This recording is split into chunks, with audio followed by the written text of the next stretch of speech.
Hello everyone. तो JEE sheet में कुछ डाउट्स हैं, उस डाउट्स को पहले कर लेते हैं। Question number 78। ठीक है, क्वेश्चन नंबर 78 देखो। 78 में दिया हुआ है आपके पास जो फंक्शन है वो f x equal to root over 1 minus 1 by x है। ठीक है, रूट ओवर 1 माइनस 1। इसका डोमेन निकालने में क्या दिक्कत है? डोमेन में क्या करना होगा? डोमेन में क्या करेंगे? ग्रेटर देन इक्वल टू 1 0 होना चाहिए, है ना। तो रूट के अंदर की चीज क्या है? x माइनस 1 अपॉन एक्स की वैल्यू क्या होनी चाहिए? Greater than equal to 0। तो क्या होगा? 0 और 1 पे आपका इक्वल टू का साइन होगा, 0 पे सर्कल मार्क लग जाएगा। और इसको जब आप सॉल्व करोगे तो इस तरीके से आएगा, प्लस और प्लस। तो आंसर क्या हो जाएगा? Minus infinity to 0 union 1 to infinity, है ना। कौन सा आंसर मैच कर रहा है? देखो, minus infinity to 0 union 1 to infinity, D वाला ऑप्शन। क्लियर है? कर लोगे? डी वाले में उसने क्लोज्ड ब्रैकेट यूज नहीं किया, लेकिन क्लोज्ड ब्रैकेट भी होगा, कोई दिक्कत नहीं है। क्लोज्ड ब्रैकेट भी डाल सकते हो, लेकिन क्लोज्ड ब्रैकेट और ओपन ब्रैकेट भी तो इसी का एक पार्ट है ना, है कि नहीं। ओपन ब्रैकेट भी तो इसी का एक पार्ट है। तो अगर हमें ऑप्शन चूज करना होगा तो ऑप्शन आप कौन सा चूज करोगे? ऑब्वियसली डी चूज करोगे, है कि नहीं। तो वो उसका डायरेक्टली आपको करेक्ट आंसर नहीं दिया हुआ, लेकिन उसका एक पार्ट है, तो हम उसको आंसर वो बोल सकते हैं। क्लियर है?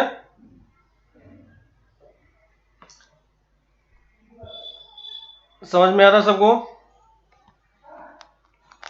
समझ में आ रहा है क्या? क्लियर है? दिग्बल है?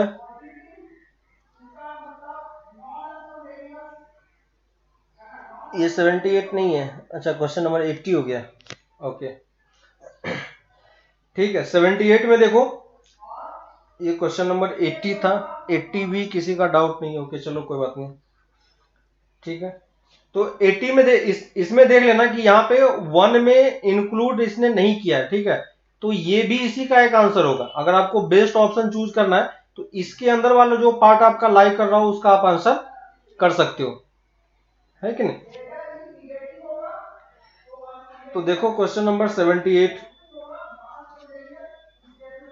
क्वेश्चन नंबर 78 में दिया हुआ domain of sine inverse of, देखो f x equal to sine inverse of 1 by e to the power 1 plus x, ये दिया हुआ है। हमें ये पता है कि साइन इनवर्स की चीज क्या होनी चाहिए? -1 से 1 के बीच में लाई करनी चाहिए। इसको हम क्या लिख सकते हैं? -1 से 1 कर पाओगे, है ना। जब ये चीज करोगे तो इसमें e to the power x की वैल्यू देखो, e to the power x की वैल्यू ऑलवेज क्या होती है? ग्रेटर देन 0 होती है ना। ग्रेटर देन 0 होती है। और 1 plus e to the power x की वैल्यू क्या होगी? 1 से ज्यादा होगी, है ना। और 1 से ज्यादा में अगर आप कोई वैल्यू पुट करोगे तो देखो कितना होगा? 1 से ज्यादा। इसका अगर आप रिवर्स करोगे, देखो तो हमारा ये वाला पार्ट आपको बताया था मैंने, x की वैल्यू अगर 1 से ज्यादा है तो ये वाला पार्ट कहां से कहां लाई करेगा? 1 by 1 plus e to the power x कहां से कहां लाई करेगा, है ना। x की वैल्यू अगर 1 से ज्यादा है तो 1 बाई एक्स की वैल्यू कहां से कहां लाई करेगी? ये 1 से 0 के बीच में। दिख रहा है क्या? दिख रहा है क्या? 1 से 0 के बीच में। और ये वाला पार्ट इसके अंदर लाई कर रहा है कि नहीं? ये वाला पार्ट इसके अंदर लाई कर रहा है कि नहीं, है ना। तो x की वैल्यू क्या पॉसिबल है आपकी? साइन इनवर्स डोमेन निकालना, ठीक है। तो हमें ये इनइक्वालिटी सॉल्व करना है, इसको रहने दो, ये तो रेंज वाला पार्ट हो गया। तो ये वाला पार्ट कैसे सॉल्व करेंगे? 1 बाई समथिंग, और इसको अगर मैं y t मान लेता हूं तो 1 बाई टी की वैल्यू कहां से कहां लाई कर रही है? -1 से 1 के बीच में, ठीक है। तो देखो 1 बाई टी की वैल्यू कहां से कहां लाई कर रही है आपकी? ये 1/t की वैल्यू ये यहां से यहां के बीच में लाई कर रहा है। ये देखो -1 से 1 के बीच में लाई कर रहा है, यही है ना। तो ये 1/t अगर आपका इसके बीच में लाई कर रहा है तो t आपका कहां से कहां लाई करेगा, है ना। तो इस वाले पार्ट में कौन सा कर्व आ रहा है, यहां से आगे लाई कर रहा है, और ये माइनस आपका यहां से लाई कर रहा है ना। तो आपका आंसर कहां से कहां लाई करेगा, 1/x2 0 to -1 to 1। डोमेन क्या लिखोगे, क्या आ रहा है किसका आंसर, 78 का किसी का आंसर क्या आ रहा है, 78 में किसी का कुछ आंसर आ रहा है क्या,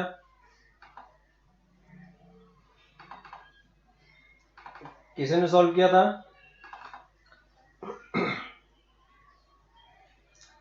किसी ने सॉल्व किया है,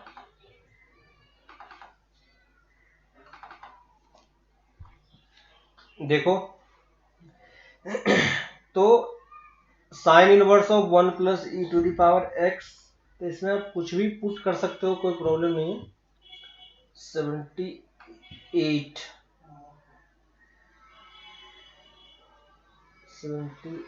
को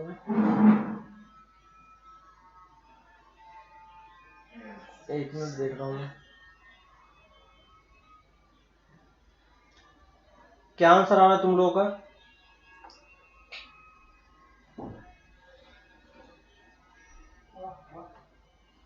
किसी का क्या आंसर आ रहा है, किसी ने सॉल्व किया था कि नहीं,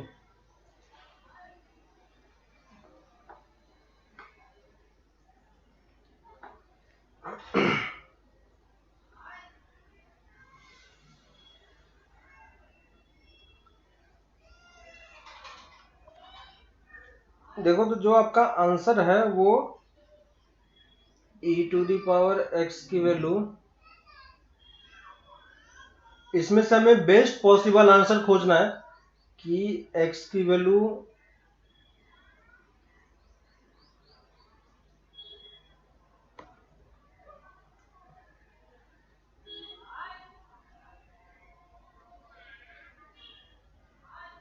ठीक है, आंसर गलत दिया हुआ शायद,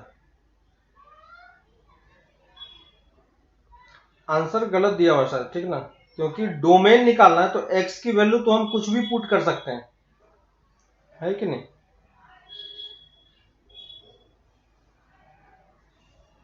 e⁻x जो है, ठीक है, इसने शायद रेंज बोला होगा, है ना, ये जो आंसर इसने निकाला है वो रेंज के टर्म में निकाला है, ठीक है, तो इसलिए वो आंसर इस तरह से आ रहा है, ठीक है, आंसर गलत है इसका। डोमेन देखो इसका कितना हो जाएगा, ये जो हमने यहाँ पे सॉल्व किया है, तो डोमेन आप क्या लिख सकते हो, डोमेन आप यहाँ 1 से ज्यादा कुछ भी ले सकते हो और -1 से कम कुछ भी ले सकते हो, है ना, क्योंकि देखो 1 + e⁻x की वैल्यू हमेशा क्या होती है, 1 से ज्यादा ही होती है, तो 1/1 + e⁻x की वैल्यू क्या होगी, हमेशा 0 से 1 से 0 के बीच में ही लाई करेगा, है ना। तो ये वैल्यू इसमें ऑलरेडी लाई कर रहा है, तो x की कोई भी वैल्यू पुट करो, इसके लिए ये चीज क्या है, ऑलवेज सेटिस्फाई है ना। तो x की वैल्यू यहाँ पे डोमेन क्या हो जाएगा, x belong to real number हो जाएगा, अगर डोमेन पूछ रहा है तो वो रियल नंबर हो जाएगा, ठीक है, करेक्ट कर लेना इसको, ऑप्शन गलत दिया, उसने शायद रेंज के लिए निकाला है, ठीक है, तो रेंज के लिए उसने उस तरीके से कैलकुलेट किया हुआ है, क्योंकि आप x बताते हो कि x क्या है आपका, है ना, तो x तो आप यहाँ पे कुछ भी लोगे तो कोई फर्क पड़ेगा नहीं, हमेशा वो चीज हमेशा -1 से 1 के बीच में ही लाई करेगी, ठीक है, तो जरूरी नहीं है कि 1/3 से 1/4 के बीच में ही लाई करें, ठीक है, करेक्ट कर लेना उसको। क्वेश्चन नंबर 81, क्वेश्चन नंबर 81, 81 में देखो, 81 में फिर से वही है, साइन इनवर्स की वैल्यू 1 + 3x + 2x² < 1 और -1 के बीच में है, है ना। तो question number 81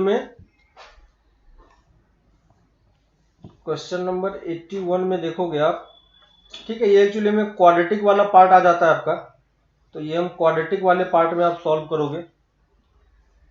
1 plus 3x plus 2x square क्या होना चाहिए, less than equal to 1, greater than equal to -1। यहां से आपको दो इनइक्वालिटी सॉल्व करना है। एक क्या है, 1 प्लस और 2x square plus 3x plus 1 less than equal to 0 and 2x square plus 3x plus 1 greater than equal to -1। दोनों को सॉल्व करके x निकालो। 81 में सॉल्व नहीं कर सकते। x square plus 1 plus 3 less than equal to 0 हो जाएगा, है ना। यहां से x कॉमन लोगे तो 2x plus 3 less than equal to 0, wavy curve use करो। यहाँ पे सॉल्व करोगे x square plus 3x plus 2 greater than equal to 0, ये आपका फैक्टराइज हो जाएगा। कर सकते हो फैक्टराइज, है ना। कितने से होगा, 2x स्क्वायर, ये फैक्टराइज नहीं होगा।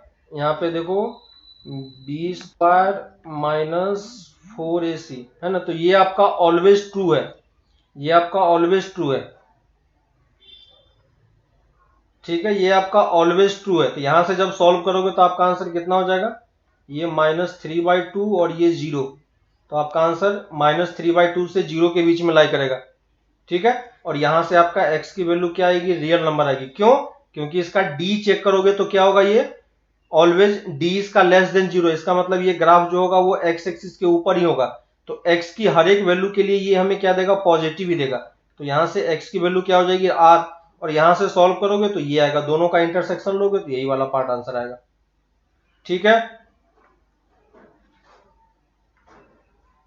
81 समझ में आ गया। 81 के बाद क्वेश्चन नंबर 88, क्वेश्चन नंबर 81 के बाद क्वेश्चन नंबर 88। 88 में देखो sec ऑफ fx की वैल्यू, हमें इसका रेंज निकालना है, ठीक है। रेंज वाला पार्ट अभी हम लोग करेंगे, sec फंक्शन आपने पढ़ा नहीं है, ठीक है, तो इसलिए आपको पता नहीं चल रहा है कि sec में क्या करेंगे। तो sec वाला पार्ट अभी करेंगे तो ये आपका क्लियर हो जाएगा, ठीक है। तो 88 वाला पार्ट आज के क्लास के बाद फिर से अटेम्प्ट करना एक बार, तो आपका सॉल्व हो जाएगा, ठीक है, ठीक है। सेक का आपको ग्राफ नहीं पता है, अगर ग्राफ पता होगा तो आप ये चीज निकाल सकते हो। देखो कॉस सेक के अंदर की चीज जो है ना, सेक के अंदर की चीज जो है आपका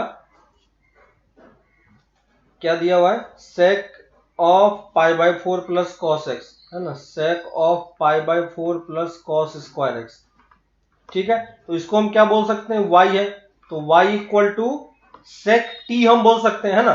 t की वैल्यू जहां से जहां लाई करेगी वहीं पे हमारा t की वैल्यू कहां से कहां लाई कर सकती है, तो देखो cos स्क्वायर एक्स की वैल्यू 0 से 1 के बीच में लाई करती है, पता है आपको।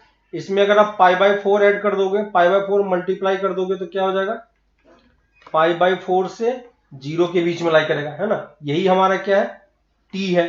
तो t की वैल्यू कहां से कहां लाई करेगी, 0 से π/4 के बीच में, ठीक है। अभी हम लोग इसका ग्राफ सीखेंगे, है ना। तो ग्राफ जब सीख जाओगे तो इसकी y की वैल्यू कहां से कहां लाई करेगी, दोनों तरफ आप अगर आप सेक ले लोगे, है ना, दोनों तरफ आप अगर सेक ले लोगे तो सेक में कहां से कहां लाई करेगा, सेक 0 कितना हो जाएगा, 0 दे देगा, है ना।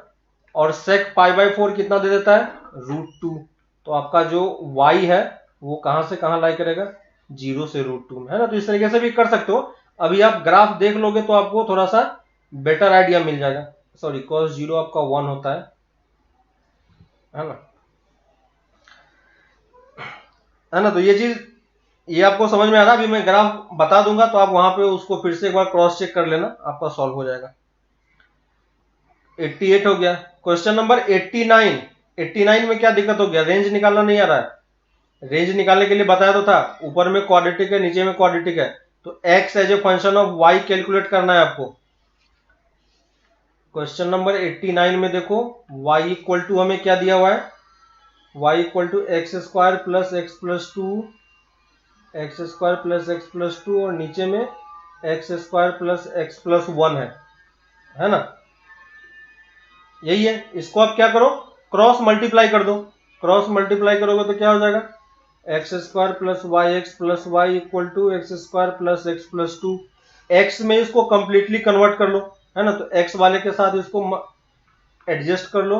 देखो ये चीज होगा क्या, plus x into y minus x plus y minus two equal to zero. और यहां से आप x निकाल सकते हो कि नहीं, x क्या होगा, minus b plus minus root over b square, है ना, ये आपका y है, b square minus 4 into b into c divided by twice a, है ना। और यहां से आप y में कंडीशन क्या लगाओगे, तो पहली चीज तो y की वैल्यू आपकी 1 नहीं होनी चाहिए क्योंकि ये डिनोमिनेटर में, तो y नॉट इक्वल टू 1। और दूसरा कंडीशन, स्क्वायर रूट के अंदर की चीज क्या होनी चाहिए, y square minus 4y minus 1 into y minus two greater than equal to 0, है ना। दोनों को सॉल्व करके इंटरसेक्शन लो, इसको सॉल्व करके आप निकाल सकते हो। देखो y माइनस 1 कॉमन आ रहा है, तो ये y minus 1 minus 4 into y minus two आ गया, है ना, तो ये इजीली आपका सॉल्व हो जाएगा। तो यहाँ से वेवी कर्व यूज करके यहाँ पे y पे कंडीशन निकालो, इस कंडीशन के साथ दोनों को कंबाइन करो, वही आपका क्या दे देगा, रेंज दे देगा, है ना। तो ये क्वाड्रेटिक वाला पार्ट तो किया था पहले, है ना। तो x as a function of y निकालना होता है और फिर वहां से आप इसको इजीली सॉल्व कर सकते हो जाएगा, हो जाएगा। क्वेश्चन नंबर 94, क्वेश्चन नंबर 94 में देखो, 94 भी हम अभी करेंगे, फॉर्मूला आपको नहीं पता है इसलिए आप डायरेक्टली नहीं कर पा रहे हो इसको, ठीक है। 94 अभी रहने दो, अभी हम लोग जब आगे करेंगे ट्रिगोनोमेट्री तो आपको समझ में आएगा।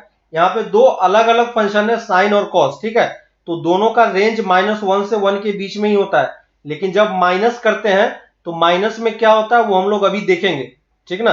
तो अभी मैं ट्रिगोनोमेट्रिक फंक्शन का रेंज वगैरह आपको लिख के बताऊंगा कि कैसे कैसे निकलता है, तो वहां पे आपको अच्छे तरीके से क्लियर होगा, ठीक है।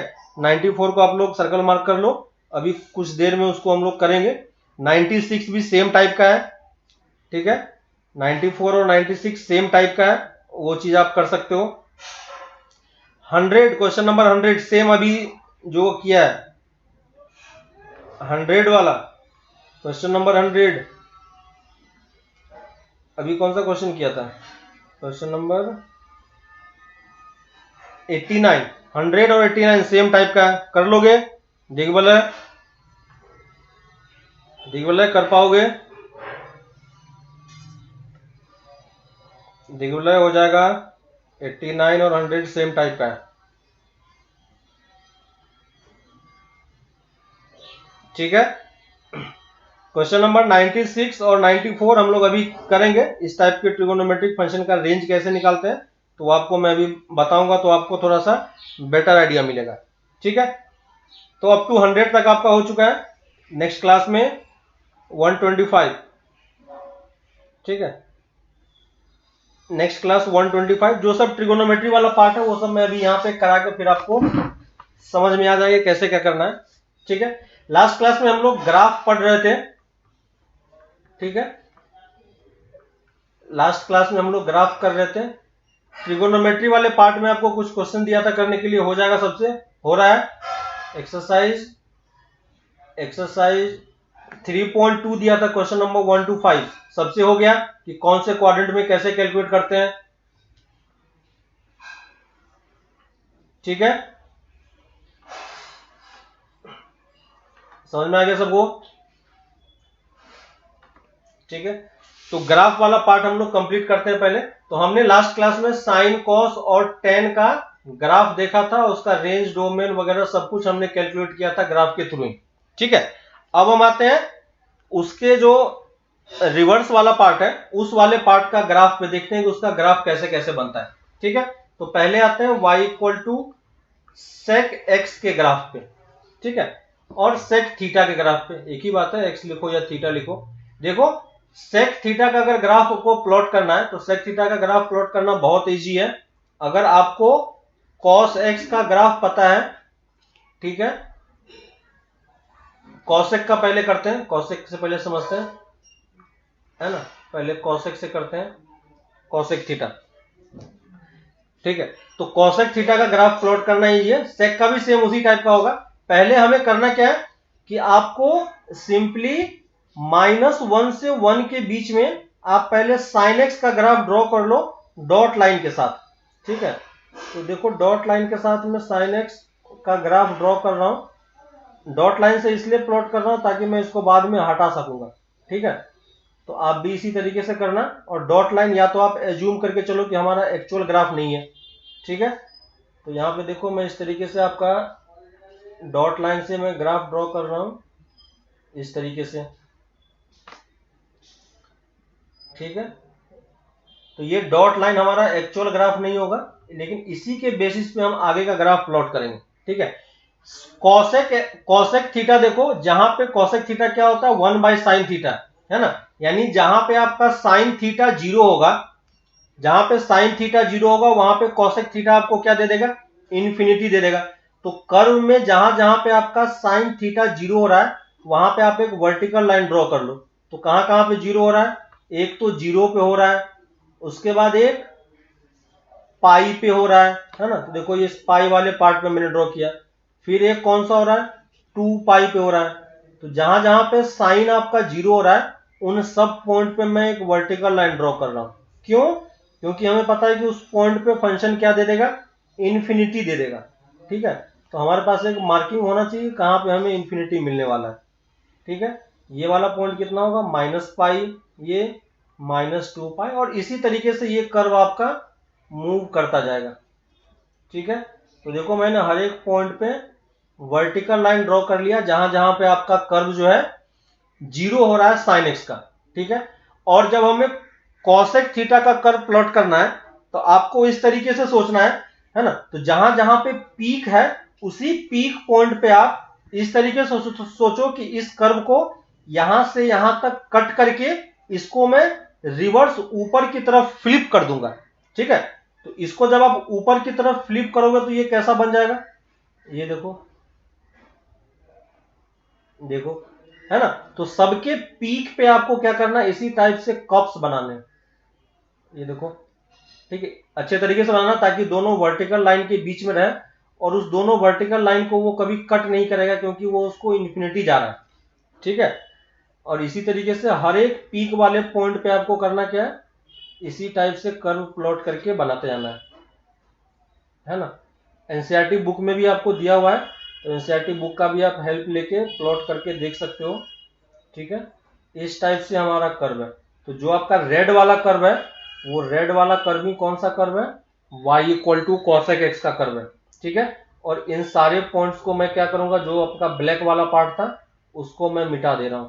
ठीक है, तो आप ये मान लेना कि जो डॉट वाला कर्व है वो आपका एक्चुअल ग्राफ नहीं है, एक्चुअल ग्राफ हमारा ये रेड वाला है ना। तो इस टाइप से cosec x का कर्व होता है। ठीक है, अब देखो cosec x का कर्व का अगर आप फिर से वही चीज डोमेन रेंज की बात करोगे, डोमेन रेंज कोडोमेन, है ना, 1 1 मेनी 1, 1 1 मेनी 1, है ना, और ऑन टू और इन टू। ठीक है, अगर इन सब की बात करें तो डोमेन आपको दिखाई दे रहा है, डोमेन क्या होगा इसका, आर में से हमें कौन सा पॉइंट माइनस करना पड़ेगा, जहां पे साइन आपका 0 हो रहा है। तो साइन कहां पे 0 हो रहा है, n पाई पे। ठीक है, रेंज क्या लिखोगे, रेंज आपका -∞ से 1 तक है ना, और ऊपर में 1 से लेके इन्फिनिटी तक है। तो इसको मैं क्या लिखूंगा, r -1 to 1, है ना, -1 to 1 पे ओपन ब्रैकेट है क्योंकि हमें इसको इंक्लूड करना है। ठीक है, तो माइनस करेंगे तो उसको ओपन करेंगे। कोडोमेन तो r होगा, मेनी 1 होगा और इनटू होगा। ठीक है, फिर से आप इसका देख सकते हो क्योंकि sin x आपका क्या है, ऑड फंक्शन है ना, sin x आपका क्या है, ऑड फंक्शन है, तो cosec x भी आपका क्या हो जाएगा, ऑड फंक्शन हो जाएगा। तो ये कौन सा फंक्शन है, ऑड फंक्शन है, और sin x का पीरियड 2 पाई का होता है, तो इसका पीरियड भी कितना हो जाएगा, 2 पाई का ही हो जाएगा, है ना। आपको मैंने इंक्रीजिंग और डिक्रीजिंग बताया था, याद होगा आपको, है ना, आपको मैंने इंक्रीजिंग और डिक्रीजिंग बताया था।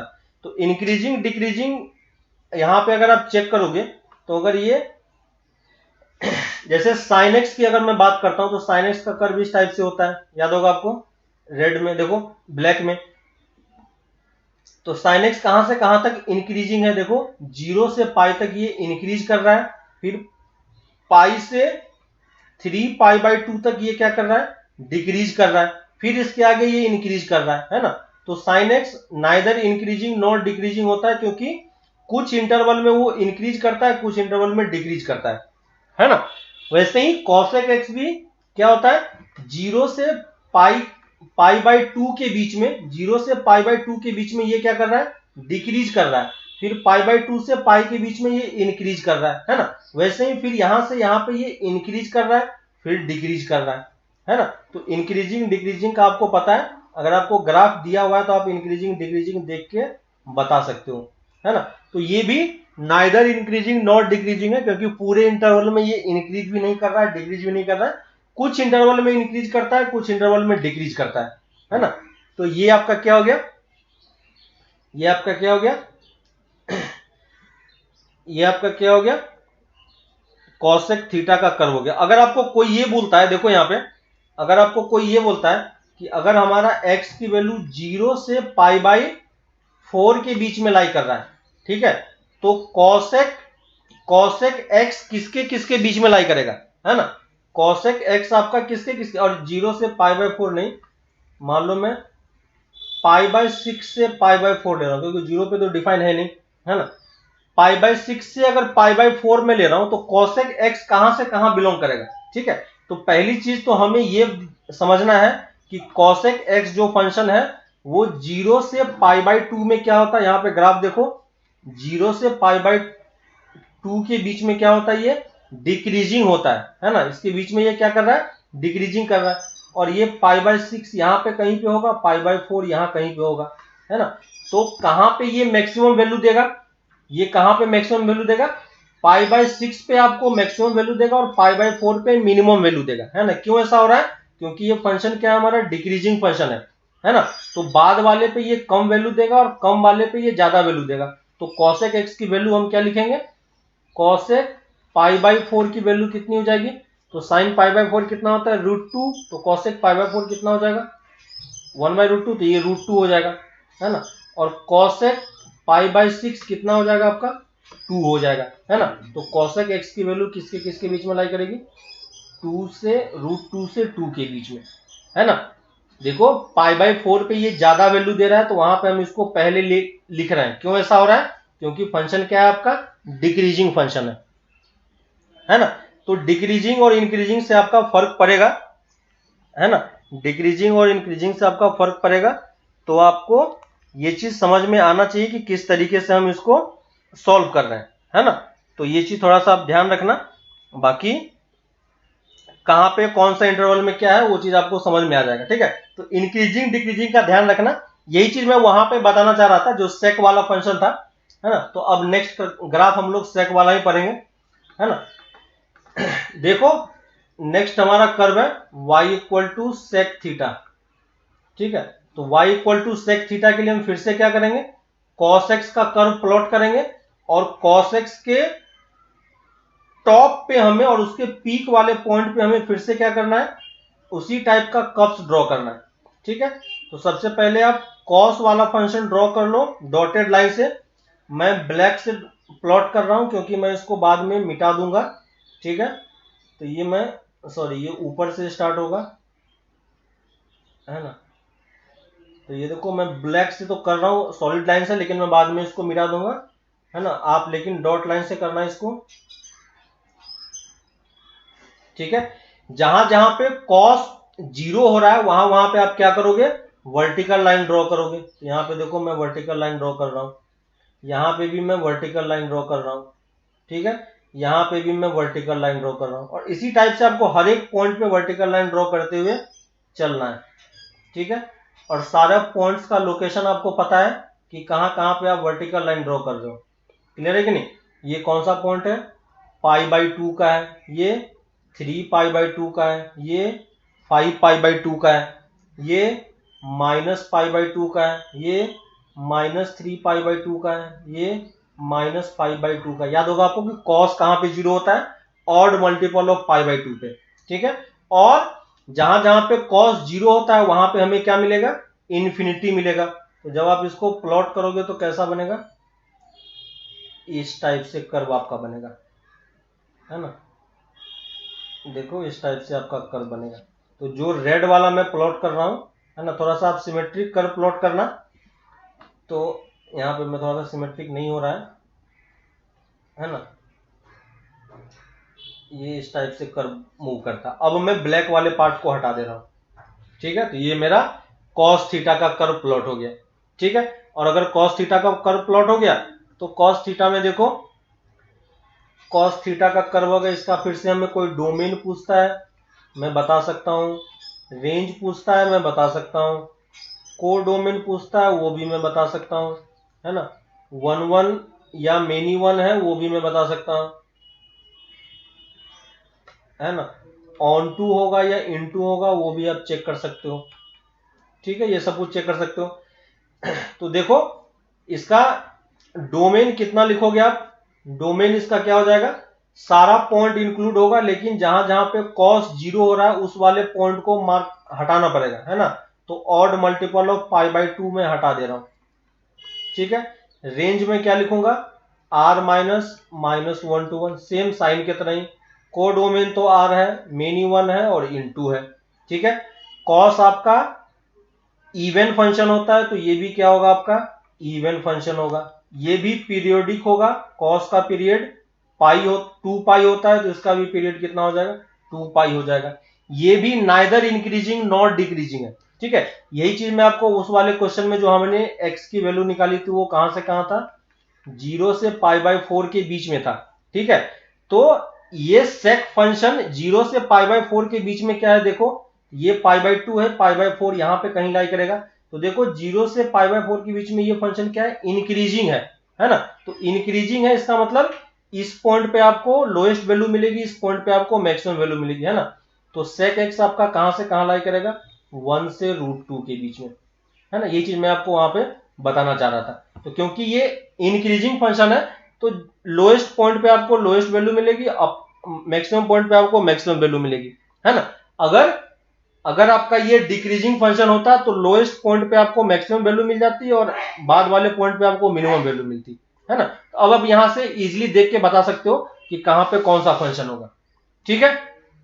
ये आपका कॉसेक सेक थीटा का कर्व हो गया, ठीक है। नेक्स्ट आते हैं कॉट वाले पार्ट पे, ठीक है। नेक्स्ट आते हैं y = कॉट पे। कॉट वाले पार्ट में भी सेम वही करना है हमको। पहले तो हम tan ड्रॉ नहीं करेंगे, ठीक है। मैं बस ये पता करूंगा कि tan कहां कहां पे 0 हो रहा है, ठीक है। तो tan कहां कहां पे 0 होता है, tan आपका 0 पे 0 होता है और पाई पे 0 होता है ना। जहां पे साइन 0 होता है वहां पे tan भी 0 होता है ना। और वैसे ही आप इस तरफ भी आप बना सकते हो, है ना।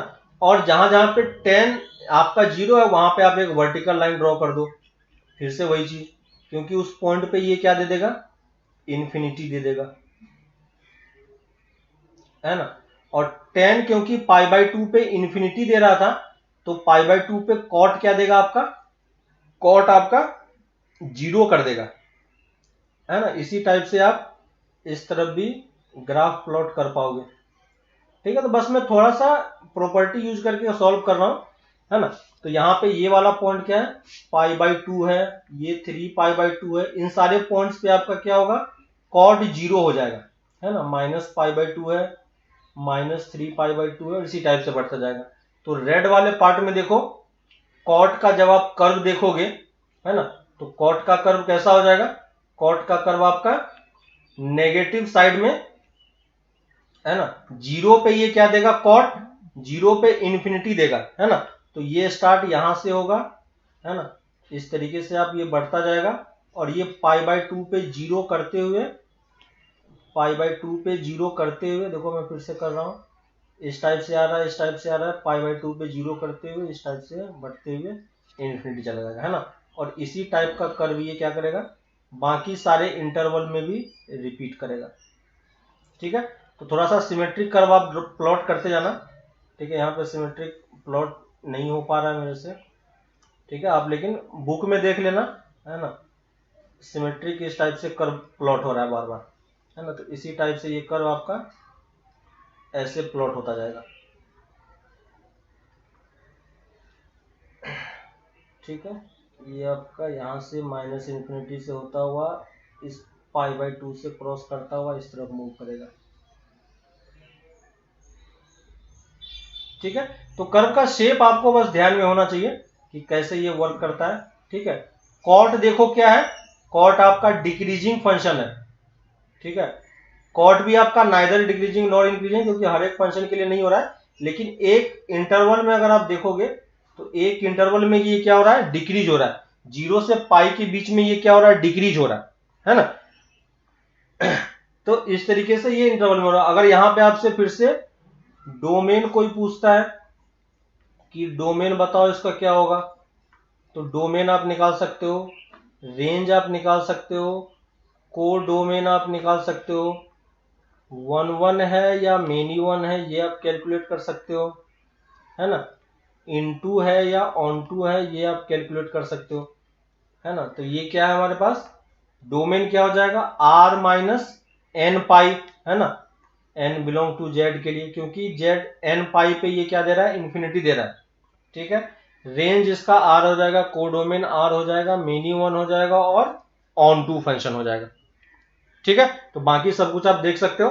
फिर से इसका ऑड होगा या इवन होगा, ये क्या होगा आपका ऑड फंक्शन होगा, ठीक है। और क्या होगा, इसका पीरियड कितना होगा, तो 10 का जो पीरियड था वही पीरियड इसका भी होगा, पाई में हो जाएगा, ठीक है। ये भी नाइदर इंक्रीजिंग नॉर डिक्रीजिंग है, किस इंटरवल में है उस इंटरवल पे डिपेंड करेगा कि आपका उस इंटरवल में क्या हो रहा है, ठीक है। तो ये आपको सारा ग्राफ आपको समझ में आ गया, हर एक ग्राफ के बेसिस पे आप ये क्वेश्चंस कर पाओगे, है ना। तो अब आपको वो चीज क्लियर हो रहा होगा, जो कॉट का ग्राफ देखो, फिर से कॉट के ग्राफ में मैंने पहले वो सारे पॉइंट्स मार्क किए जहां पे आपका 10 जो है वो 0 हो रहा था, है ना। तो 10 0 कहां कहां पे हो रहा था, 0 पे हो रहा था, पाई पे हो रहा था, 2 पाई पे हो रहा था और 3 पाई पे हो रहा था। यानी कॉट को आप क्या लिख सकते हो, cos theta by sine theta. तो जहां पे साइन थीटा आपका 0 होगा वहां पे कॉट क्या हो जाएगा, इन्फिनिटी हो जाएगा, है ना। तो मैंने सारे पॉइंट्स मार्क कर लिया जहां पे साइन 0 है और वहां पे मैंने वर्टिकल लाइन ड्रॉ किया, है ना। अगर थीटा की वैल्यू 0 होगी तो वाई कितना चला जाएगा, इन्फिनिटी चला जाएगा। तो देखो 0 पे ये कहां जा रहा है, ऊपर पॉजिटिव इन्फिनिटी जा रहा है ना। तो वहां से इन्फिनिटी से स्टार्ट होते हुए ये इस टाइप से π/2 पे 0 करते हुए ये नीचे की तरफ माइनस इन्फिनिटी पे चला जाएगा, ठीक है। और इसी टाइप का ये हर एक इंटरवल में रिपीट होगा, ठीक है। तो आपको करना ये है कि आप घर पे फिर से एक बार इन सारे कर्व को प्लॉट करो, ठीक है। और उन सारे कर्व को प्लॉट करके उन सब वैल्यू को, ग्राफ को आप फिर से प्लॉट करके खुद से देखो, ठीक है। खुद से आप 2-3 बार प्रैक्टिस करोगे तो सारा कर्व आपको समझ में आ जाएगा कैसे कैसे वर्क कर रहा है ना। ताकि अगर कभी पता चले आपको कि कौन से इंटरवल में कौन सा पॉजिटिव है, कौन सा इंक्रीजिंग है, डिक्रीजिंग है, कहां पे पॉजिटिव हो रहा है, कहां पे नेगेटिव हो रहा है, वो सब कुछ आपको दिख जाएगा, है ना। इंटरवल मैंने कैसे कैसे लिया है वो भी आपको मैंने बता दिया है, ठीक है। समझ में आ गया सुब्रजीत, ठीक है। तो इस तरीके से हमारा जो कर्व जो है ये वर्क करता है और बस प्रैक्टिस की चीज है। एक बार आप 2-3 बार खुद से प्रैक्टिस करो हर एक कर्व की, तो आपको समझ में आ जाएगा कि कैसे हम कर्व को प्लॉट करके लिख रहे हैं, ठीक है। अब एक चीज हम ये देख लेते हैं कि जो है ना फंक्शन कहां पे इंक्रीजिंग डिक्रीजिंग है वो चीज भी आप चेक करके बता सकते हो, ठीक है। पेज नंबर 59 में एक टेबल दिया हुआ है, इस टेबल को आप खुद से वेरीफाई करने का ट्राई करना, ठीक है। पेज नंबर 59 ये वाला पार्ट आप लोग खुद से करना, ठीक है। पेज नंबर 59 में एक टेबल दिया हुआ है, उस टेबल को आप खुद से वेरीफाई करना। आपके पास अब ग्राफ है ना, और उसने ये चीज दिया हुआ कि कौन से क्वाड्रेंट में इंक्रीजिंग है, कौन से क्वाड्रेंट में डिक्रीजिंग है ना। तो वो चीज आप खुद से वेरीफाई करके देख सकते हो, ठीक है। तो वो एक बार आप देख लेना कि कैसे कैसे ये चीज हो रहा है, ठीक है। बाकी डोमेन रेंज वगैरह सब कुछ हमने इसका कैलकुलेट करके देख लिया है। अब हम आते हैं कि अगर हमें कोई किसी दूसरे इंटरवल में एंगल कैलकुलेट करने के लिए बोलता है तो हम कैसे कैलकुलेट करेंगे, ठीक है। जैसे हमें साइन 30 की वैल्यू तो पता होती है, ठीक है। साइन 30 की वैल्यू तो पता होती है, तो साइन 30 कहां पे लाई करता है, फर्स्ट क्वाड्रेंट में लाई करता है, ये 30 डिग्री है, ठीक है। लेकिन अगर आपको यहां पे कोई 120 डिग्री कैलकुलेट करने के लिए बोले, ये 120 degree sine of 120 degree calculate करने के लिए बोले, तो हम कैसे निकालेंगे, है ना। इस टाइप से अगर कोई साइन ऑफ 210 डिग्री कैलकुलेट करने के लिए बोले तो हम कैसे कैलकुलेट करेंगे, जबकि हमें वैल्यू सिर्फ कौन सी पता है, 0 से 90 के बीच में वैल्यू पता है, जो हमने ऑलरेडी प्रीवियस क्लासेस में आपने सीखा था, है ना, 10th वगैरह में सब कुछ सीखा हुआ है। तो जो वैल्यूज हमें पता होती है वो कौन कौन सी वैल्यू पता होती है, 0 डिग्री की वैल्यू पता होती है, 30 डिग्री की वैल्यू पता होती है, 45 डिग्री की वैल्यू पता होती है, 60 डिग्री की वैल्यू पता होती है और π/2 वैल्यू पता होती है ना। तो ये 5-6 वैल्यू है जो बेसिक फंक्शन है, ये सब वैल्यू हमें पता होती है। लेकिन अगर यही वैल्यू किसी और क्वाड्रेंट में आ जाता है तो हम कैसे कैलकुलेट करेंगे, ठीक है। तो उस चीज को मैं आपको यहां पे एक्सप्लेन करता हूं कि जैसे मान लो कि अगर कोई हमसे ये बोलता है कि साइन ऑफ 120 डिग्री कैलकुलेट करो, ठीक है। तो 120 डिग्री को अगर आप ध्यान से देखोगे तो हम इसको क्या लिख सकते हैं, 90 डिग्री प्लस 30 डिग्री लिख सकते हैं, है ना। तो ये एक्चुअली में 30 डिग्री ही था, लेकिन 90 से थोड़ा सा ज्यादा है ना। और 90 से ज्यादा का मतलब क्या हो गया कि किस क्वाड्रेंट में आ गया, सेकेंड क्वाड्रेंट में आ गया, है ना। ये देखो ये सेकेंड क्वाड्रेंट में आ गया इस वाले पार्ट में, और इस वाले पार्ट में ये कितना ज्यादा है, इस एक्सिस से वाई एक्सिस से 30 डिग्री ज्यादा है ना। और अगर इसी चीज को आप, इसी एंगल 120 डिग्री को अगर आप 120 डिग्री एंगल मार्क कर रहे हो तो इसी को आप क्या बोल सकते हो कि इस एक्स एक्सिस से 60 डिग्री कम है कि नहीं। अगर आप यहां से मेजर करोगे तो ये 180 डिग्री से 60 डिग्री कम है और 90 डिग्री से 30 डिग्री ज्यादा है ना। तो कहने का तरीका वही है, यानी अगर किसी एक्सिस के अबाउट कोई चेंज होता है, ठीक है, एक्सिस के अबाउट चेंज का मतलब क्या हो गया कि अगर कोई हमसे ये बोलता है कि साइन ऑफ π/2 प्लस थीटा क्या होगा, तो ये वैल्यू हमें समझ में आनी चाहिए, है ना। Sine of pi minus theta बोलता है तो हमें ये भी समझ में आना चाहिए, है ना। यही पर्टिकुलर वैल्यू मैं क्यों ले रहा हूं, क्योंकि ये दोनों वैल्यू देखो ये किससे ज्यादा है, 90 से ज्यादा है। और 90 कहां पे लाई करता है, वाई एक्सिस पे। ये एक्स पाई कहां पे लाई करता है, एक्स एक्सिस पे लाई करता है, क्लियर है ना। तो एटलीस्ट हमें एक्सिस से थोड़ा सा ज्यादा या एक्सिस से थोड़ा सा कम पे वैल्यू क्या क्या होती है हमें वो पता होनी चाहिए, है ना। एक्सिस से थोड़ा सा कम या थोड़ा सा ज्यादा वैल्यू क्या होती है वो हमें पता होनी चाहिए, है ना। यानी मैं आपसे ये चीज बोल रहा हूं कि अगर कोई हमसे ये बोलता है कैलकुलेट करने के लिए, ठीक है, जैसे मैं यहां पे नीचे लिख रहा हूं, अगर कोई हमसे ये वैल्यू कैलकुलेट करने के लिए बोलता है कि मुझे ये बताओ कि अगर मान लो मुझे π/2 माइनस थीटा की वैल्यू बतानी है, ठीक है, π/2 प्लस थीटा बताना है, ठीक है ना। पाई प्लस थीटा, यानी मैं कर क्या रहा हूं, मैं एक्चुअली में देखो मैं यहां पे आपको एक एक्स वाई प्लेन प्लॉट करके दिखाता हूं, ठीक है, एक्स वाई प्लेन प्लॉट करके दिखा रहा हूं। और इन सारे प्लेन पे एंगल्स कितना कितना है वो आपको पता है। तो एक्स एक्सिस पे ये क्या हो गया हमारा, एक्स एक्सिस हो गया, एक्स एक्सिस पे एंगल कितना होता है 0, वाई एक्सिस पे एंगल कितना होता है π/2। तो ये कौन सा है हमारा, वाई एक्सिस है। ये भी हमारा एक्स एक्सिस है, लेकिन यहाँ पे एंगल कितना होता है पाई। और ये भी हमारा वाई एक्सिस है, एंगल कितना होता है 3π/2। और ये भी हमारा एक्स एक्सिस है, एंगल कितना होता है 2π। अगर आप कंप्लीट सर्कल पूरा कर लेते हो तो ठीक है। अब देखो मैं ये ट्राई कर रहा हूं कि एक्सिस के अबाउट अगर कोई हमें π/2 से थोड़ा सा ज्यादा एंगल देता है, पाई से थोड़ा सा ज्यादा या थोड़ा सा कम देता है, π/2 से थोड़ा सा ज्यादा या कम देता है, 3π/2 से थोड़ा सा कम या ज्यादा देता है, और 2π से थोड़ा सा कम या ज्यादा देता है, तो ये सब वैल्यू मुझे डायरेक्टली पता होनी चाहिए, ठीक है। तो मैं उस चीज के लिए एक टेबल क्रिएट कर रहा हूं। देखो मैं ये सारी वैल्यू लिख रहा हूं आपको, देखो यहां पे।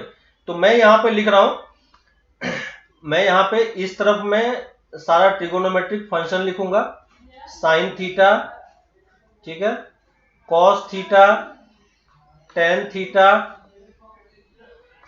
कॉसेक थीटा, सेक थीटा और कॉट थीटा, ठीक है।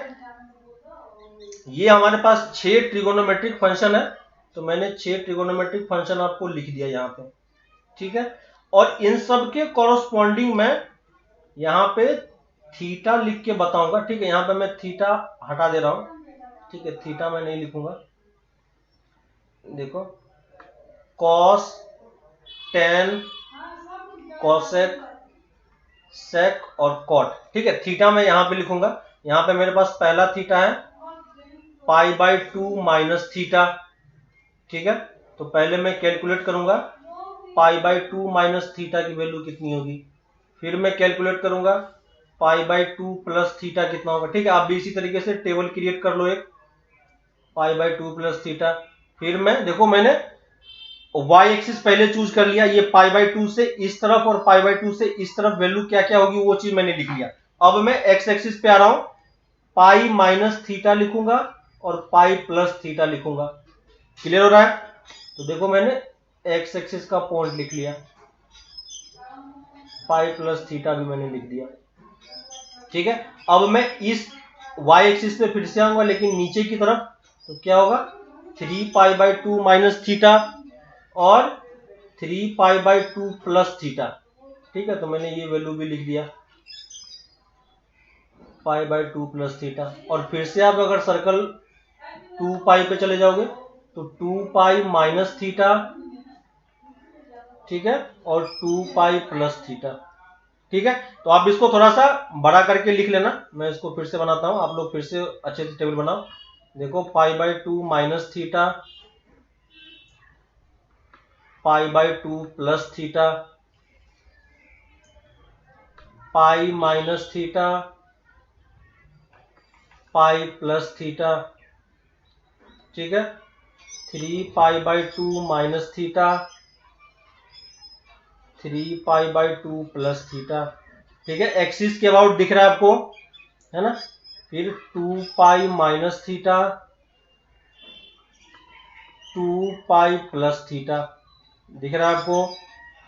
फिर मैं यहां पे लिख रहा हूं, जीरो के अबाउट में लिख सकता हूं 0 प्लस थीटा, है ना। तो 0 प्लस थीटा कितना हो जाएगा, 0 ही हो जाएगा, है ना।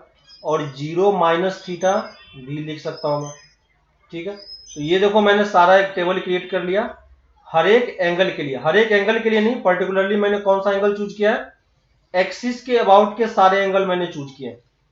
ये टेबल समझ में आया कि मैं ये टेबल क्यों बना रहा हूं, ठीक है। और इस टेबल को कैसे याद रखना है बस मैं वो तरीका आपको बताऊंगा, बाकी आप ये टेबल खुद से फिल कर पाओगे, ठीक है। ये सब वैल्यू आपको याद करने की जरूरत नहीं पड़ती है, ठीक है। आपको बस ये समझना है कि कौन से वाले पार्ट में कौन सा होता है, ठीक है। तो यानी हमें करना क्या है कि साइन ऑफ π/2 माइनस थीटा कितना होता है, साइन ऑफ π/2 प्लस थीटा कितना होता है, साइन के साथ पाई माइनस थीटा, साइन के साथ पाई प्लस थीटा, ठीक है। और इसी के तरीके से हर एक एंगल, हर एक ट्रिगोनोमेट्रिक फंक्शन के लिए वैल्यू क्या होती है वो चीज मैं यहाँ पे लिखने का ट्राई करता हूं, ठीक है। लेकिन उससे पहले मैं आपको यहाँ पे एक रूल बता देता हूं कि मैं ये जो टेबल फिल करूंगा वो टेबल एक्चुअली में कैसे फिल कर रहे हैं, ठीक है। जैसे अगर साइन π/2 माइनस थीटा कितना होता है, कॉस थीटा होता है ना। कॉस π/2 माइनस थीटा कितना होता है, साइन थीटा होता है। तो ये मैं कैसे फिल कर पा रहा हूं, है ना। टेन π/2 माइनस थीटा कितना होता है, कॉट थीटा होता है। कॉसेक π/2 माइनस थीटा कितना होता है, सेक थीटा होता है। सेक थीटा कितना होता है, कॉसेक थीटा। कॉट कितना होता है, टेन थीटा, है ना। तो ये जो मैं टेबल फिल कर पा रहा हूं यही चीज आपको हर एक वाले में फिल करना है, ठीक है। सब में आपको ये चीज फिल करना है। और ये मैं डायरेक्टली कैसे फिल कर पा रहा हूं वो चीज मैं आपको बता देता हूं कि इसका कुछ रूल होता है, ठीक है। अगर आपको वो रूल एक बार समझ में आ जाता है तो कभी भी आपको इस टेबल को देखने की जरूरत नहीं पड़ेगी, ठीक है। तो पहला रूल है, रूल नंबर 1 है, फर्स्ट रूल है हमारे पास, ये लिख लो, function does not change about x axis, और एक्स एक्सिस का मतलब क्या हो गया, कितना डिग्री हो गया, 0 डिग्री के अबाउट चेंज नहीं होगा, पाई के अबाउट चेंज नहीं होगा और 2π के अबाउट चेंज नहीं होगा। क्लियर है? Function does not change about x axis. दूसरा चीज है function change about y axis, है ना। फंक्शन का मतलब क्या हो गया, ट्रिगोनोमेट्रिक फंक्शन। तो ये जो ट्रिगोनोमेट्रिक फंक्शन है वो ट्रिगोनोमेट्रिक फंक्शन आपका चेंज नहीं होगा इस एंगल के अबाउट, ठीक है। और फंक्शन आपका चेंज होगा वाई एक्सिस के अबाउट, और वाई एक्सिस में कौन कौन सा एंगल है, π/2 है और 3π/2 है, क्लियर है। और फंक्शन चेंज होने या नहीं होने का मतलब क्या होता है कि फंक्शन अगर चेंज नहीं होगा इसका मतलब जो साइन है वो साइन में ही रहेगा, कॉस जो है कॉस में ही रहेगा, टेन टेन में ही रहेगा, है ना। वैसे ही फंक्शन चेंज होने का मतलब, नहीं होने का मतलब ये होता है कि जो जिस फंक्शन में है उसी फंक्शन में रहेगा, ठीक है। चेंज होने का मतलब क्या हो गया कि अगर फंक्शन चेंज हो रहा है आपका तो साइन किस में चेंज होगा, कॉस में चेंज होगा, और कॉस किस में चेंज होगा, साइन में चेंज होगा, ठीक है। अगर टेन को चेंज होना होगा तो टेन किस में चेंज होगा, कॉट में चेंज होगा, और कॉट किस में चेंज होगा, टेन में चेंज होगा, क्लियर है। और जो आपका सेक फंक्शन है, सेक किस में चेंज होगा, कॉसेक में चेंज होगा, और कॉसेक अगर चेंज होना होगा तो किस में चेंज होगा, सेक में, ठीक है। तो चेंज का मतलब यही है कि चेंज आपका किस, अगर चेंज फंक्शन चेंज हो रहा है तो चेंज बस यही हो सकता है, साइन फंक्शन कभी भी टेन में चेंज नहीं होगा, है ना। तो साइन और कॉस टेन का सबका चेंज का मैंने रूल यहां पे लिख दिया आपको कि अगर चेंज होना है तो इसी में चेंज होगा, अगर नहीं होना है तो नहीं चेंज होगा। और थर्ड जो रूल है वो ASTC का रूल है जो आपको ऑलरेडी पता है, ठीक है। इसको भी हम यहां पे यूज करेंगे, ठीक है। तो अब देखो आपको ये तीन रूल अगर आपको समझ में आ रहा है ना, अगर आपको ये चीज क्लियर हो गया तो आप इस टेबल को कहीं पे भी फिल कर सकते हो, कभी भी फिल कर सकते हो, कोई प्रॉब्लम नहीं होगी, ठीक है। फर्स्ट पे आते हैं। फर्स्ट में देखो क्या है, साइन के साथ π/2 का एंगल है, π/2 माइनस थीटा है, यानी हमें किसकी वैल्यू कैलकुलेट करनी है, sine of π/2 minus theta, clear है, साइन ऑफ π/2 माइनस थीटा। अब ये मुझे बताओ कि ये जो चेंज है वो किस एक्सिस के अबाउट है। तो यहां पे देखो π/2 में से कुछ एंगल सब्ट्रैक्ट हो रहा है ना, इसका मतलब ये किस एक्सिस पे चला गया, वाई एक्सिस के अबाउट चेंज है। π/2 माइनस थीटा मतलब इस एक्सिस के अबाउट इस क्वाड्रेंट में हम आ रहे हैं, है कि नहीं। और π/2 माइनस थीटा किस क्वाड्रेंट में आ गया, फर्स्ट क्वाड्रेंट में आ गया, क्लियर है, सबको समझ में आया क्या। π/2 माइनस थीटा मैंने कैसे चेक किया कि ये किस एक्सिस के अबाउट है, तो ये वाला जो पार्ट आपको देगा ये क्या बताएगा कि किस एक्सिस के अबाउट चेंज हो रहा है। तो ये किस एक्सिस के अबाउट चेंज है, π/2 है, और π/2 कहां पे लाई करता है, π/2 आपका y एक्सिस पे लाई करता है। तो ये चेंज हमारा किस एक्सिस के अबाउट है, y एक्सिस के अबाउट चेंज है, ठीक है। तो पहली चीज तो हमें ये पता है कि फंक्शन जो होता है वो किसका चेंज किसके अबाउट होता है, y एक्सिस के अबाउट होता है। तो साइन फंक्शन किस में चेंज हो जाएगा, कॉस में चेंज हो जाएगा, है ना। तो ये आपका क्या बन जाएगा, कॉस थीटा बन जाएगा, क्लियर है। और π/2 माइनस थीटा किस क्वाड्रेंट में आ गया, π/2 माइनस थीटा आपका फर्स्ट क्वाड्रेंट में आ गया, और फर्स्ट क्वाड्रेंट में ऑल फंक्शन क्या होता है, पॉजिटिव होता है ना। तो ये साइन फंक्शन भी पहले क्वाड्रेंट में क्या होगा, पॉजिटिव ही होगा, है ना। तो यहां पे देखो मैंने साइन क्या लगाया, यहां पे प्लस का साइन है, क्लियर है। तो प्लस के साइन को मैं प्लस नहीं लिख रहा हूं, क्लियर है। तो फर्स्ट वाला टेबल मैंने कैसे फिल किया, समझ में आ गया सबको, किसी को डाउट है क्या बताओ, कैसे मैंने चेंज किया, इसमें किसी को डाउट है। वैसे ही कॉस के साथ अगर चेंज करोगे तो कॉस के साथ π/2 है, तो फिर से किस एक्सिस में अबाउट चेंज है, y एक्सिस में। तो कॉस किस में चेंज हो जाएगा, साइन में। टेन किस में चेंज हो जाएगा, कॉट में। कॉट कॉसेक किस में चेंज हो जाएगा, सेक में। सेक किस में चेंज हो जाएगा, कॉसेक में। और कॉट किस में चेंज हो जाएगा, टेन में। और सबका साइन देखो, इसके पहले जो साइन है सब में प्लस का साइन है ना। तो प्लस का साइन में नहीं लिख रहा हूं, क्लियर सबको, समझ में आ गया। दूसरे पे आते हैं। तो फर्स्ट कॉलम सबको समझ में आ गया, ये देखो ये किस क्वाड्रेंट में है, ये फर्स्ट क्वाड्रेंट में था, है ना। तो फर्स्ट क्वाड्रेंट में सारा पॉजिटिव होता है तो सारा मैंने पॉजिटिव लिखा। और चेंज किस एक्सिस के अबाउट है बस वो आपको चेक करना है, ठीक है। सेकंड वाला कॉलम आप खुद से फिल कर सकते हो। अब क्या देखो, खुद से फिल करने का ट्राई करो। सेकंड में क्या है, साइन के साथ π/2 प्लस थीटा है, साइन के साथ π/2 प्लस थीटा है। तो π/2 प्लस थीटा है, तो यहाँ पे π/2 है, π/2 इसका मतलब y एक्सिस के अबाउट चेंज है, और y एक्सिस के अबाउट चेंज है इसका मतलब क्या हो गया, y के अबाउट चेंज इसका मतलब क्या होगा, फंक्शन तो आपका चेंज हो जाएगा। तो साइन किस में चला जाएगा, कॉस में चला जाएगा, है ना। और ये सेकेंड क्वाड्रेंट है, सेकेंड क्वाड्रेंट में सेकेंड क्वाड्रेंट में मुझे बताओ कि साइन क्या होता है, इस वाले क्वाड्रेंट में कौन सा पॉजिटिव होता है, साइन और कॉसेक पॉजिटिव होता है ना। तो देखो साइन ये वाला जो फंक्शन है इसका वाला पार्ट मैंने यहां पे क्या लिखा है, प्लस में लिखा है। क्लियर है, समझ में आया। कॉस किस में चला जाएगा, साइन में, लेकिन सेकेंड क्वाड्रेंट में कॉस क्या होता है, नेगेटिव होता है, तो मैं यहां पे नेगेटिव साइन लगा दूंगा। क्लियर है, और बाकी सारा अब आप फील कर पाओगे इजिली। टेन किस में चला जाएगा, कॉट में, लेकिन सेकेंड क्वाड्रेंट में टेन नेगेटिव होता है, तो ये मैंने नेगेटिव लिख दिया। ठीक है, बाकी सारा आप खुद से फील करो। ये कॉसेक किस में चला जाएगा, सेक में, है ना, लेकिन कॉसेक सेकेंड क्वाड्रेंट में क्या होता है, पॉजिटिव होता है, तो ये मैंने पॉजिटिव लिखा, है ना। और बाकी सारा आप खुद से फील कर सकते हो। कॉसेक थीटा, और ये किस में चला जाएगा, माइनस टेन थीटा। सबको समझ में आया क्या, बताओ। इसमें सेकेंड कॉलम जो मैंने फिल किया, इसमें किसी को कोई डाउट है, सेकेंड कॉलम जो मैंने फिल किया इसमें किसी को कोई डाउट है,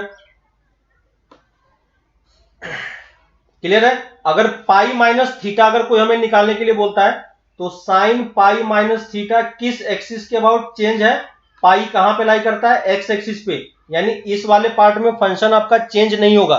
चेंज नहीं होगा मतलब साइन किस में रहेगा, साइन में ही रहेगा, है ना। और पाई माइनस थीटा किस क्वाड्रेंट में आ गया, ये पाई है, पाई में से थीटा माइनस करोगे तो कहां पहुंच जाओगे, सेकेंड क्वाड्रेंट में, तो ये भी हमारा क्या सेकेंड क्वाड्रेंट ही है। और सेकेंड क्वाड्रेंट में कौन सा पॉजिटिव होता है, साइन पॉजिटिव होता है और कॉसेक पॉजिटिव होता है। तो देखो यही दोनों पॉजिटिव होगा, फंक्शन कोई चेंज नहीं होगा, और बाकी सारे में भी फंक्शन चेंज नहीं होगा, लेकिन बस नेगेटिव साइन सब में आता जाएगा, है ना, क्योंकि एंगल आपका अब सेकेंड क्वाड्रेंट में चला गया।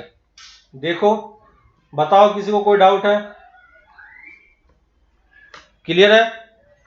पाई प्लस थीटा किस एक्सिस के अबाउट चेंज है, एक्स एक्सिस के अबाउट, लेकिन एंगल जो है वो किस क्वाड्रेंट में, थर्ड क्वाड्रेंट में, तो थर्ड क्वाड्रेंट में कौन सा पॉजिटिव होता है ना। फंक्शन चेंज नहीं होगा तो साइन पाई प्लस थीटा तो साइन थीटा ही देगा, है ना। कॉस भी आपको कॉस थीटा ही देगा, टेन भी आपको टेन थीटा ही देगा, है ना। बाकी सारा आपको सारा सेम ही फंक्शन देगा, लेकिन साइन किसका नेगेटिव होगा और किसका पॉजिटिव होगा, तो जो आपका थर्ड क्वाड्रेंट में टेन पॉजिटिव होता है, याद है आपको, है ना, तो टेन वाला पार्ट आपका पॉजिटिव होगा, बाकी सारा नेगेटिव होगा। देखो सब में मैंने नेगेटिव लगा रहा हूं, टेन और कॉट में बस मैंने पॉजिटिव लगा दिया। क्लियर है कैसे फील किया, ठीक है। बाकी मैं खुद से फील कर रहा हूं, आप मुझे देख के बताना कि किसमें आपको डाउट है और किसमें नहीं है। वाई एक्सिस के अबाउट चेंज है, ये थर्ड क्वाड्रेंट में है, वाई एक्सिस के अबाउट चेंज है, तो फंक्शन आपका चेंज हो जाएगा, साइन कॉस में चला जाएगा, कॉस साइन में चला जाएगा, टेन कॉट में चला जाएगा, कॉसेक सेक में चला जाएगा, सेक कॉसेक में चला जाएगा, कॉट टेन में चला जाएगा। और थर्ड क्वाड्रेंट में पॉजिटिव कौन सा होता है, सिर्फ ये और ये पॉजिटिव होगा, बाकी सब में मैं नेगेटिव लगाऊंगा, इन दोनों को मैं पॉजिटिव रहने दूंगा। देख के बताओ सही है क्या। फोर्थ, 3π/2 प्लस 4 किस क्वाड्रेंट में चला गया, फोर्थ क्वाड्रेंट में। किस एक्सिस के अबाउट चेंज है, वाई एक्सिस के अबाउट, तो सारा फंक्शन आपका साइन किस में कन्वर्ट हो जाएगा, कॉस में, ठीक है। कॉस किस में चला जाएगा, साइन में। टेन किस में चला जाएगा, कॉट में। कॉसेक किस में चला जाएगा, सेक में। सेक किस में चला जाएगा, कॉसेक में। कॉसेक किस में चला जाएगा, कॉट किस में चला जाएगा, टेन में, ठीक है। और फोर्थ क्वाड्रेंट में कौन सा पॉजिटिव होता है, कॉस और सेक, बाकी सब में मैं नेगेटिव साइन लगाऊंगा, बस इसी दोनों में पॉजिटिव साइन होगा, ठीक है। तो देखो मैं सब में नेगेटिव साइन लगा रहा हूं, बस इस दोनों को मैंने पॉजिटिव रहने दिया। क्लियर है।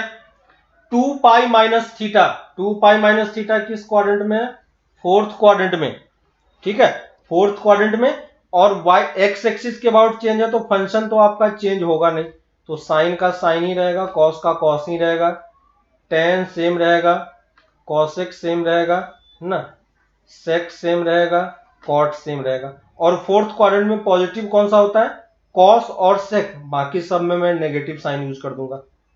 देखो ठीक है। 2π प्लस थीटा किस क्वाड्रेंट में आ गया, फर्स्ट क्वाड्रेंट में, है ना। और एक्स एक्सिस के अबाउट चेंज है ना, तो फर्स्ट क्वाड्रेंट में सारा एक्स एक्सिस के अबाउट फंक्शन चेंज नहीं होता है ना। और फर्स्ट क्वाड्रेंट में सारा पॉजिटिव होता है, तो देखो मैंने सबको पॉजिटिव ही मार्क किया हुआ है, ठीक है। तो देखो सेम फंक्शन है, तो 2π प्लस थीटा पे कोई फर्क नहीं पड़ेगा, आपका फंक्शन सेम ही रह जाएगा, है ना। ये सेक हो जाएगा, ये कॉट हो जाएगा। जीरो प्लस थीटा क्या हो गया, जीरो किस एक्सिस के अबाउट है, एक्स एक्सिस के अबाउट, तो जीरो प्लस थीटा भी किसके तरह काम करेगा, सेम इसी की तरह काम करेगा। तो ये भी क्या हो जाएगा, sine theta cos theta tan theta cosec theta sec theta cot theta. ठीक है, जीरो माइनस थीटा किस क्वाड्रेंट में आ गया, ये भी फर्स्ट क्वाड्रेंट में आ गया। जीरो माइनस थीटा फिर से किस क्वाड्रेंट में आ गया, फोर्थ क्वाड्रेंट में, है ना, नेगेटिव साइड में आ गया। तो sine of zero minus theta actually में किसके इक्वल हो जाएगा, माइनस थीटा के इक्वल। तो साइन ऑफ माइनस थीटा क्या हो जाएगा, माइनस साइन थीटा, क्योंकि फोर्थ क्वाड्रेंट में साइन नेगेटिव होता है और फंक्शन आपका चेंज नहीं होगा। कॉस में कोई फर्क नहीं पड़ेगा, टेन नेगेटिव हो जाएगा, कॉसेक आपका नेगेटिव हो जाएगा, सेक में फिर कोई फर्क नहीं पड़ेगा और कॉट आपका नेगेटिव हो जाएगा। ठीक है, ये देखो ये मैंने पूरा टेबल फिल कर दिया। अब बताओ किसी को क्या ये टेबल किसी को याद करने की जरूरत है क्या, अब बताओ कि क्या ये सेक किसी को, ये टेबल किसी को याद करने की जरूरत है क्या,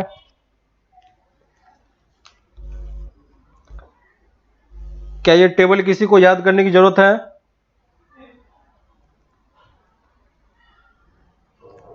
याद करना पड़ेगा किसी को, याद नहीं करना, ठीक ना, बस रूल याद रखो।